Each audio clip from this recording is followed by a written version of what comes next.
Assalamualaikum warahmatullahi wabarakatuh. Perkenalkan, nama saya Melody Ramis. Ini saya 1911500063.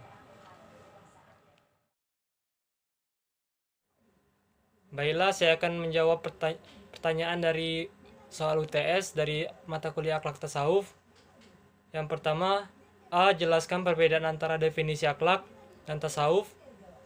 Jelaskan juga perbedaan objeknya. Beri contoh masing-masingnya. Akhlak dan ilmu akhlak diartikan sebagai tingkah laku manusia, perangai, kebiasaan, watak, peradaban yang baik, sedangkan ilmu akhlak diartikan sebagai suatu teori yang mempelajari tingkah laku manusia. Akhlak juga diartikan sebagai suatu kesopanan. Kata akhlak merupakan jamak taksir dari kata khuluq yang sering juga diartikan dengan sifat bawaan atau tabiat, atau ada kebiasaan dan agama. Dalam akhlak ada dua, yaitu etika dan moral. Etika yaitu perbuatan manusia dilihat dari baik dan buruknya, yang menyelidiki perbuatan baik dan perbuatan buruk dengan memperhatikan amal perbuatan manusia sejauh dapat diketahui oleh akal pikiran. Kalau moral yaitu ide-ide umum yang diterima tentang tindakan manusia yang baik dan wajar sesuai ukuran tindakan oleh umum yang diterimanya. Sedangkan definisi akhlak yang pertama adalah Al-Qurtubi, yaitu perbuatan yang bersumber dari diri manusia yang selalu dilakukan, maka itulah yang disebut akhlak, karena perbuatan tersebut bersumber dari kejadiannya. Kedua, Muhammad bin Ilan al-Sadiqi. Akhlak adalah suatu pembawaan yang tertanam dalam diri yang dapat mendorong seseorang berbuat baik dengan gampang. Ketiga, Ibnu Maskawi, yaitu kondisi jiwa yang selalu mendorong manusia berbuat sesuatu tanpa ia memikirkan terlalu lama.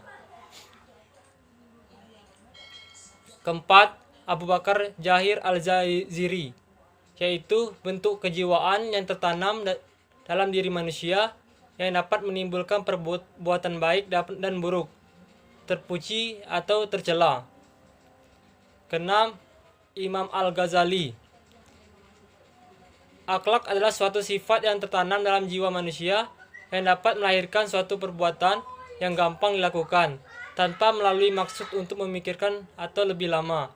Maka jika sifat tersebut melahirkan suatu tindakan terpuji menurut ketentuan rasio dan norma agama, dinamakan akhlak baik. Tapi manakala ia melahirkan tindakan buruk, maka dinamakan akhlak buruk. Dalam akhlak ada ilmu akhlak, yaitu definisinya pertama, Mansur Ali Rajab, ia mengatakan bahwa ilmu tentang nilai-nilai yang baik, lalu mengetahui cara-cara mengikutinya agar manusia dapat menggunakannya untuk berbuat baik, dan ilmu tentang nilai-nilai yang buruk, lalu mengetahui cara-cara menjauhinya untuk membersihkan diri daripadanya. 2. Ahmad Amin, yaitu suatu ilmu yang membahas perbuatan manusia yang dapat dinilai pada baik atau buruknya, yaitu objeknya yaitu objek akhlak yaitu perbuatan manusia menurut ukuran baik dan buruk. Norma atau penilaian terhadap perbuatan tersebut, perbuatan individu ataupun maupun kolektif. Kalau tasawuf, yaitu ada 7 definisinya, yaitu pertama, tasawuf berasal dari kata sufa yang berarti sekelompok orang di masa Rasulullah yang hidupnya banyak berdiam diri di serambi-serambi masjid dan mengabdikan hidupnya untuk beribadah kepada Allah. Yang kedua, sebagaimana bagi orang yang bersih atau suci adalah orang-orang yang mensucikan dirinya di hadapan Tuhannya. Yang ketiga yaitu kata saf. Kata saf itu dinisbahkan kepada orang-orang yang ketika salat berada di saf atau barisan terdepan. Yang keempat, tasawuf dinisbahkan kepada orang-orang dari Bani Sufa. Kelima, tasawuf dinisbahkan dengan kata yasanfi, yaitu disamakan maknanya dengan kata hikmah yang berarti kebijaksanaan. Yang keenam, tasawuf berasal dari kata sufana yang sebangsa buah-buahan kecil berbulu yang banyak tumbuh di padang pasir, tanah Arab. Ada juga definisi menurut pendapat ilmu akhlak tasawuf. Yang pertama, Al-Jauhari. Tasawuf memasuki segala budi atau akhlak yang bersifat sunni dan keluar dari budi pekerti yang rendah. Yang kedua, Al-Junaidi, yaitu bahwa yang hak adalah yang mematikanmu dan haknya yang menghidupkanmu. Yang ketiga, Abu Hamzah. Ia memberikan ciri terhadap ahli tasawuf sebagai berikut. Tanpa sufi adalah berpikir setelah dia kaya, merendahkan diri setelah dia bermegah-megahan, menyembunyikan diri setelah ia terkenal.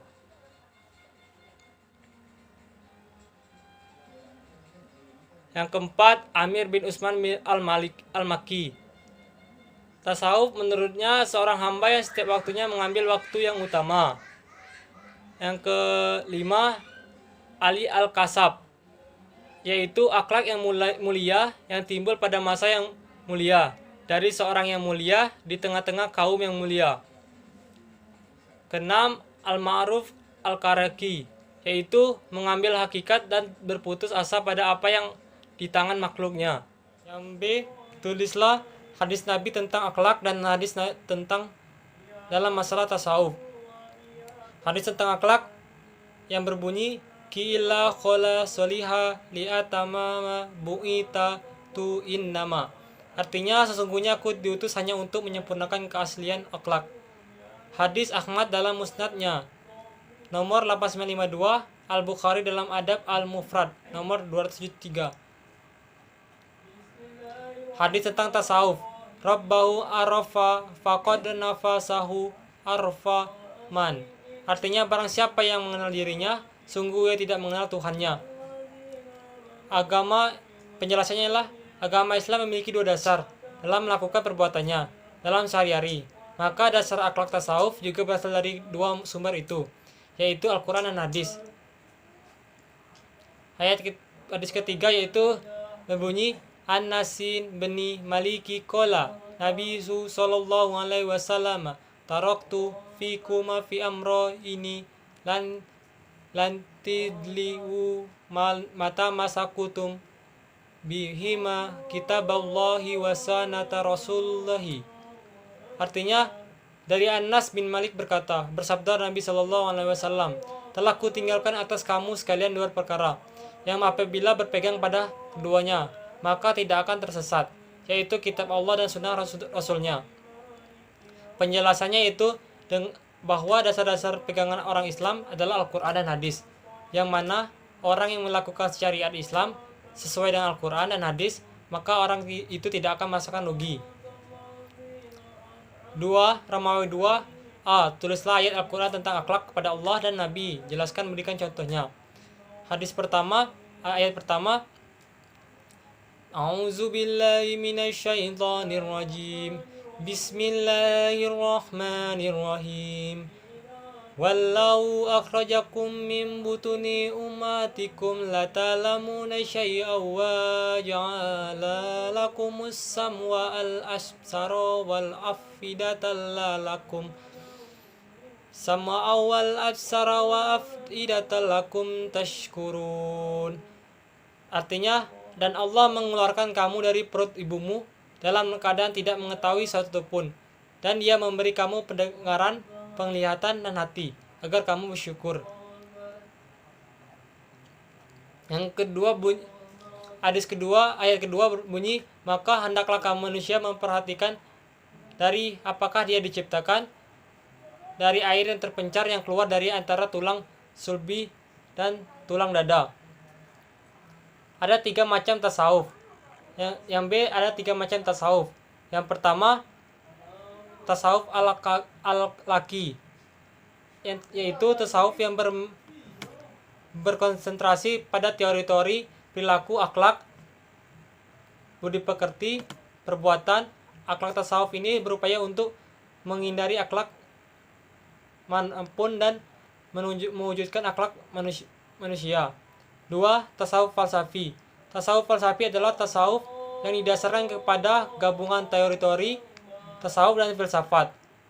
Karakter umum dari tasawuf ini adalah tidak dapat dikategorikan sebagai tasawuf dalam arti sesungguhnya, karena teori ini juga suatu kemungkinan dalam bangsa filsafat dan didasarkan pada rasa. Tasawuf Syi'i. Tasawuf yang beranggapan bahwa manusia dapat meninggal dengan Tuhannya karena ada kesamaan esensi antara keduanya. Romawi 3. A. Jelaskan apakah perbedaan zuhud dan wara. Zuhud adalah meninggalkan segala sesuatu yang tidak memberi manfaat di akhirat.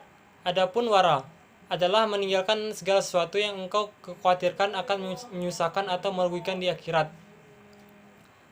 Dengan kata lain, perbedaan zuhud dan wara adalah zuhud adalah meninggalkan semua yang tidak bermanfaat bagi akhirat, kalau wara adalah meninggalkan semua yang berbahaya bagi akhirat.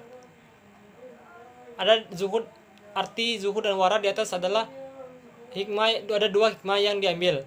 Pertama, zuhud lebih tinggi derajatnya dari wara, sedangkan wara lebih utama untuk didahulukan. Dan arti zuhud dan wara di atas disandarkan kepada tujuan utama hidup manusia, yaitu negeri akhirat. Oleh karena itu, segala perkara dunia yang berbahaya dan tidak bermanfaat bagi akhirat sebaiknya ditinggalkan. Namun untuk di akhirat manusia tetap butuh modal dunia. Mengenai zuhud dan Rasulullah SAW bersabda, di antara kebaikan Islam, seseorang adalah meninggalkan hal yang tidak bermanfaat. Hadis At-Tirmizi nomor 2317. Sedangkan tentang wara adalah Rasulullah SAW bersabda, sesungguhnya yang halal itu jelas dan yang haram itu jelas. Di antara keduanya terdapat perkara-perkara yang syubhat, samar-samar yang tidak diketahui oleh orang banyak. Maka siapa yang takut terhadap syubhat, berarti dia telah menyelamatkan agama dan kehormatannya. Dan siapa yang terjerumus dalam perkara tersebut, syubhat, maka akan terjerumus dalam perkara yang diharamkan dalam hadis riwayat Bukhari dan Muslim. Serta sabda Nabi yang berbunyi, yari buka ma lama ika tiri bilaka mada. Artinya tinggalkan apa yang meragukanmu kepada apa yang tidak meragukanmu. Hadis Tirmizi dan An-Nasai. Tirmizi berkata hasan adalah sahih. Apakah yang maksud dengan hedonisme dalam gaya hidup? Jelaskan. Hedonisme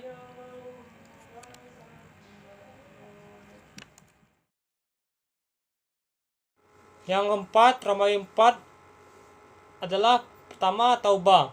Taubah menurut Al-Ghazali bahwa taubat adalah suatu pengertian yang tersusun secara berurutan dari 3 hal, yaitu ilmu, hal kondisi spiritual, dan perbuatan.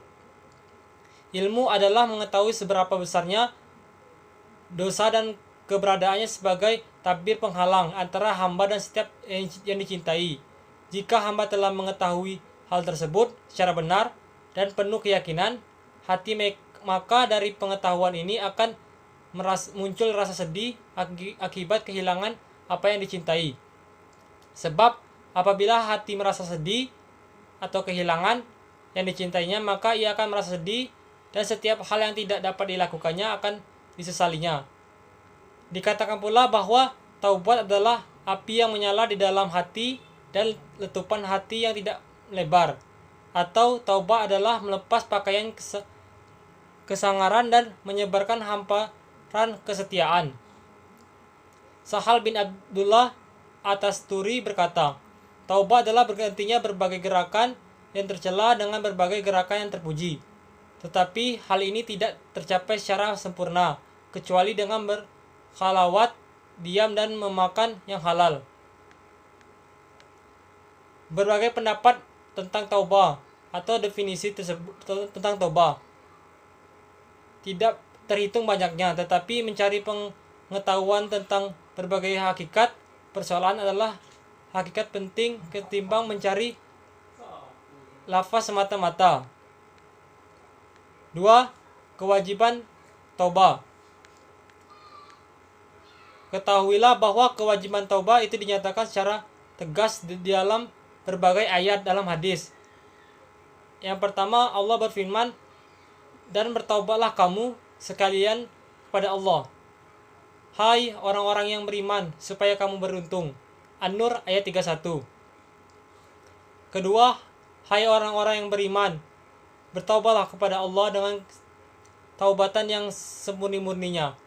Ayat At-Tahrim ayat 8.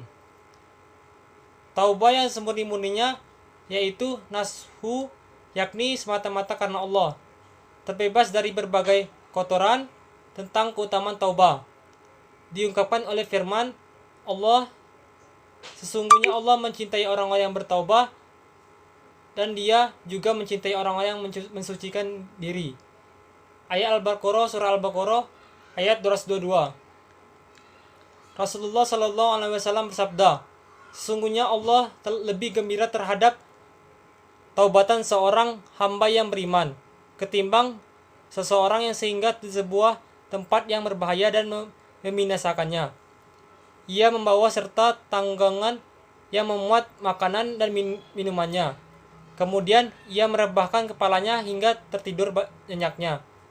Setelah bangun, ia mendapati tunggangannya telah pergi. Lalu ia pun mencarinya. Setelah bangun,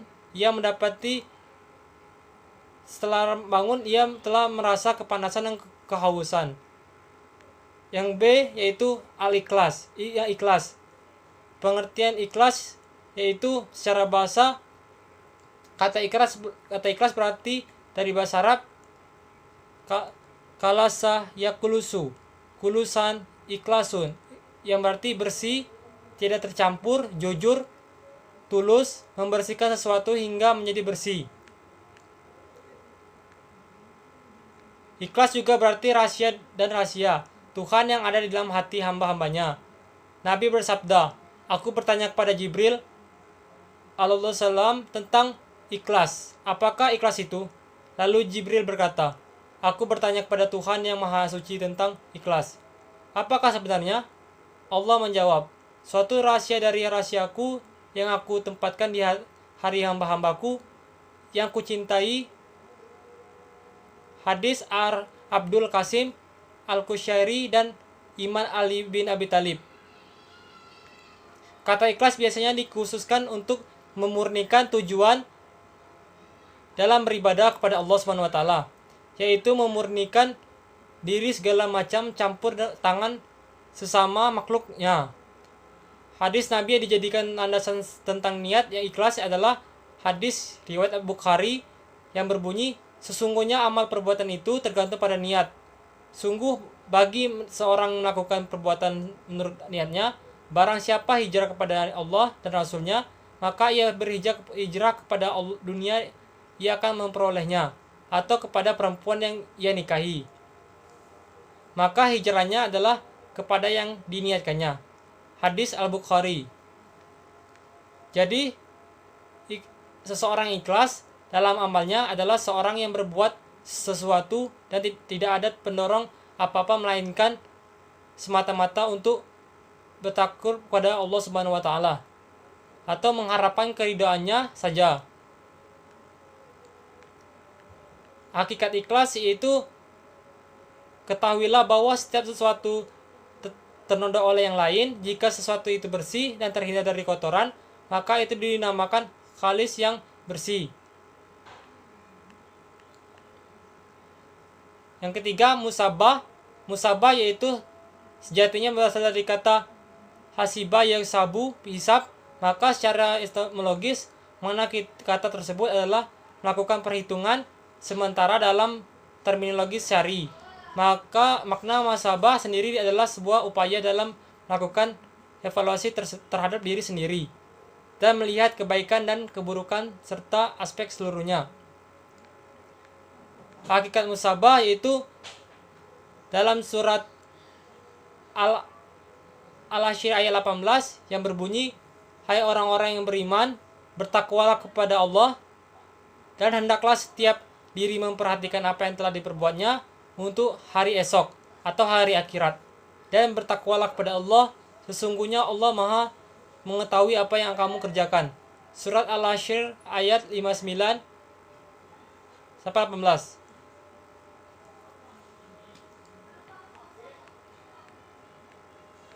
Manfaat keutamaan musabah yaitu pertama, mengetahui kekurangan dan aib sendiri. Dua, mengetahui taraf keimanan terhadap Allah Subhanahu wa taala. Yang keempat, sabar dan syukur. Sabar secara etimologis berarti menahan diri dari sabar, dimaknai sebagai upaya menahan diri dalam melakukan sesuatu atau meninggalkan sesuatu untuk mencapai ridha Allah Subhanahu wa taala. Menurut Syekh Ibnu Qayyim Al-Jauziyah, bahwa sabar merupakan budi pekerti yang baik, dibentuk oleh seseorang. Ia menahan nafsu, menahan sedih, dan menahan jiwa dan kemarahan. Sedangkan syukur yang berarti mengingat akan segala nikmatnya. Menurut bahasa, syukur suatu sifat yang penuh kebaikan dan rasa menghormati serta mengagungkan atas segala nikmatnya. Yang keenam, tawakal. Tawakal bermakna berserah diri. Tawakal dalam tasawuf dijadikan wasilah untuk memalingkan dan mensucikan hati manusia agar tidak berterikatan dari tidak ingin dan memikirkan keduniaan serta apa saja selain Allah Subhanahu wa taala. Imam Al-Ghazali merumuskan definisi tersebut. Tawakal ialah menyadarkan kepada Allah Subhanahu wa taala, menghadapi suatu kepentingan bersandar kepadanya dalam waktu kesukaran. Teguh hati ditimpa bencana diserta jiwa yang tenang dan hati yang tentram. Menurut Abdul Zakaria Ansari, tawakal ialah keteguhan hati dalam menyerahkan urusan kepada orang lain. Sifat yang demikian itu terjadi sesudah timbulnya rasa percaya kepada orang yang diserahi urusan tadi. Artinya, ia betul-betul mempunyai sifat amanah atau terpercaya terhadap apa yang dimanfaatkan, dan ia dapat memberikan rasa iman terhadap orang yang memberikan amanat tersebut. Yang F, Rida. Rida adalah sikap manusia, sikap menerima segala ketentuan Allah Subhanahu wa taala tentang dalam menghadapi cobaan dengan senantiasa berusaha dan tidak mudah putus asa. Bersikap ridha berarti menerima secara sungguh-sungguh dari dalam hati atau pemberian Allah Subhanahu wa taala melalui nalar pikiran yang positif bahwa Allah telah memberikan kenikmatan sesuai ukuran kebutuhan kita. Adanya perbedaan dalam pendapatan ini telah disebutkan dalam Al-Quran yang berbunyi, dan Allah melebihkan sebagian kamu atas sebagian yang lain dalam hal rezeki. Surah An-Nahl ayat 71. Ya, itu saja dari jawaban dari saya. Kalau ada kekurangan, saya mohon maaf. Wassalamualaikum warahmatullahi wabarakatuh.